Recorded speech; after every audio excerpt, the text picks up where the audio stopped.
Hi කොහොමද ඉතින් ඔයාලට මෙහෙනම් ඉතින් ඔන්න අද පොඩ්ඩක් වැහිබර කාලගුණක තත්ත්වයක් තියෙන්නේ. ඔන්න ඉතින් ඒකම අපේ හස්බන්ඩ් ඕන වුණා අද කිව්වානේ අද හැලප ටිකක් කන්න තිබ්බනම් ෂෝකිය කියලා. ඉතින් ඊට පස්සේ එයයි බබයි ගිහිල්ලා ඔන්න කැන්දකොල කඩාගෙන ආවා. ඊට පස්සේ ඉතින් ඔන්න අපි හැලප ටිකක් හදන්න තමයි ලෑස්ති උනේ. දැන් මේ හදන ගමන් තමයි තියෙන්නේ.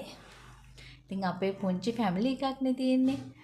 මමයි හස්බන්ඩ්ුයි බබයි. ඉතින් අපි තුන්දෙනාට නම් මේ ටික හොඳටම ඇති. හැබැයි ඉතින් අපි මේක හෙටට නම් තියාගන්න නැහැ. අදම කාලා ඉවර කරනවා. ඔන්න ඉතින් බලන්නකෝ මේ හැලප හැදිච්ච විදිය.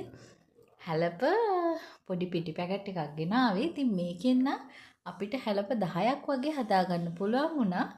ඉතින් ඊට පස්සේ ඒකටම සෙට් වෙන්න වැස්සත් නිසා අපි මසාලා චාය එකක් හදාගත්තා. ඒකත් හදලා ඔය ඒකත් එක්ක අපේ ඉතින් හදාගත්ත හැලපේ රස විඳින ගමන් තමයි ඔය ඉන්නේ.